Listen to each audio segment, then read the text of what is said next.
दोस्तों, आज हम बांग्लादेश की अंतरिम सरकार और भारत के बीच बढ़ते तनाव की जटिलता को समझने की कोशिश करेंगे।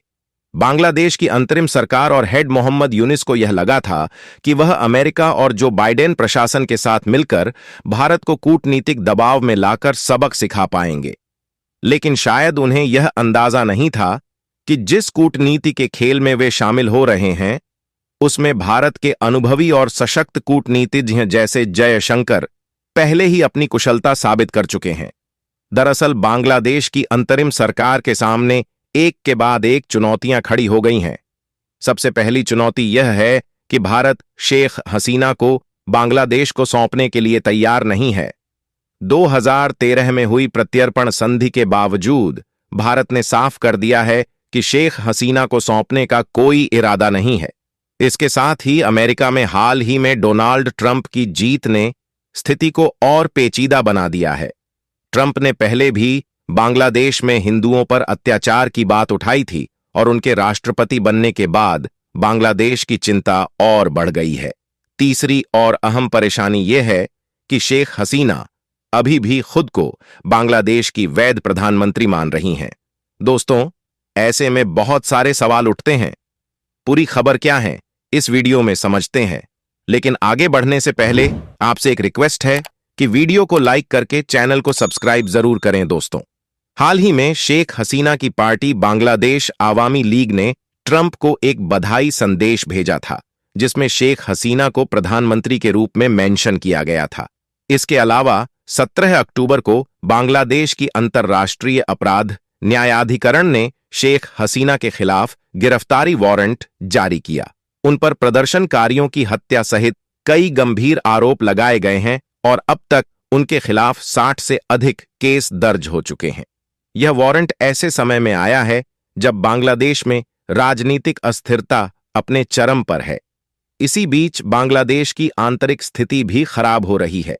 पिछले कुछ महीनों में देश को ऊर्जा संकट, बढ़ती महंगाई और खाद्य सुरक्षा की समस्याओं का सामना करना पड़ा है।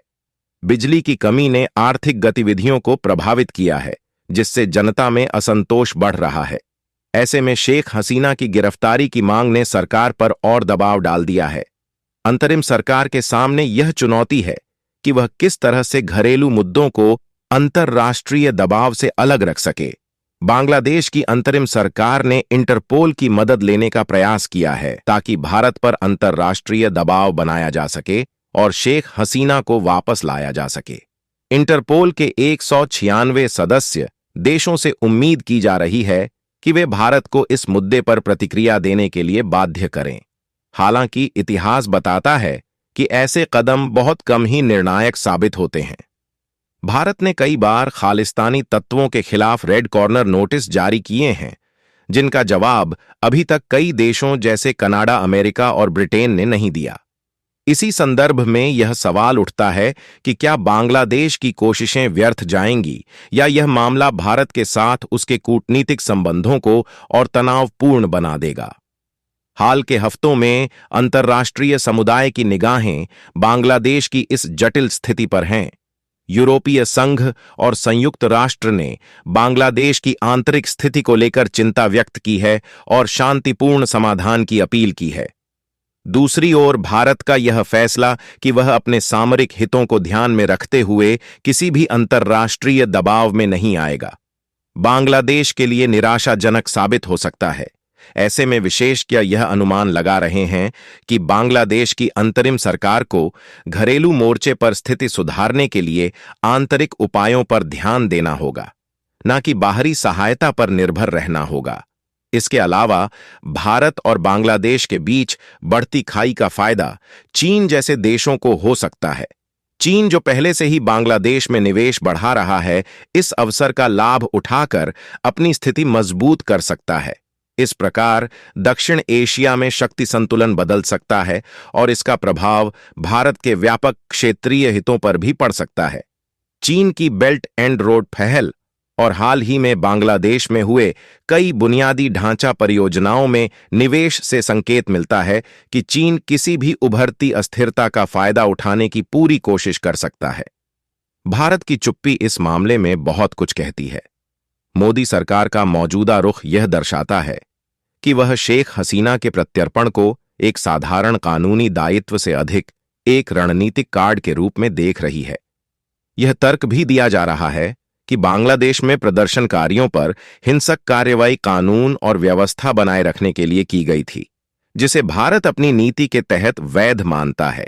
इसके साथ ही भारत का रुख अपने आर्थिक और सामरिक हितों से भी प्रेरित है। भारत और बांग्लादेश के बीच व्यापारिक संबंधों की अहमियत को देखते हुए यह मामला और भी संवेदनशील हो जाता है।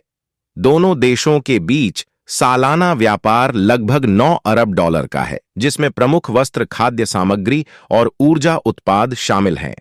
बांग्लादेश की अर्थव्यवस्था भारत के साथ आयात पर काफी हद तक निर्भर है, विशेष रूप से खाद्य और ऊर्जा आपूर्ति में। हाल ही में IMF द्वारा दी गई रिपोर्ट में भी यह कहा गया है कि यदि बांग्लादेश की आंतरिक अस्थिरता बढ़ती है तो इसके आर्थिक परिणाम पूरे दक्षिण एशियाई क्षेत्र को प्रभावित कर सकते हैं। भारत अपनी कूटनीतिक मजबूती बनाए रखने के लिए अंतर्राष्ट्रीय संगठनों के अनुरोध को अपनी नीति के अनुसार तलता है। इस गाथा का अगला अध्याय वैश्विक समुदाय की प्रतिक्रिया से तय होगा।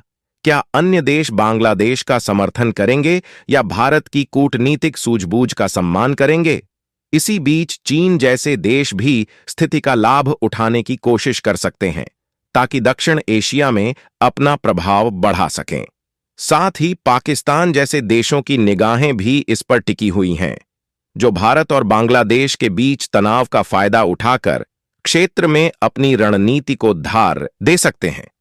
आखिर क्यों भारत द्वारा जारी किए गए रेड कॉर्नर नोटिस के बावजूद कई देश उदासीन बने रहते हैं? इस तरह के सवाल हमारे सामने कूटनीतिक विवादों को उजागर करते हैं, जहां कानूनी दायित्व और रणनीतिक हित टकराते हैं। आने वाले महीनों में लिए गए फैसले भारत और बांग्लादेश के संबंधों को नए रूप में ढाल सकते हैं और क्षेत्रीय शक्ति संतुलन को भी प्रभावित कर सकते हैं। क्या भारत अंतर्राष्ट्रीय दबाव के आगे झुकेगा या अपने रुख पर अडिग रहेगा? इसका जवाब समय ही बताएगा। खैर, इस पर आपका क्या कहना है? क्या शेख हसीना अपनी सत्ता में फिर से वापसी कर सकती हैं या फिर यह प्रयास असफल रह जाएगा? अपनी राय कमेंट में जरूर बताइए और इस वीडियो को एक लाइक करके अपने मित्रों तक शेयर जरूर करें ताकि उन्हें भी जानकारी मिल सके।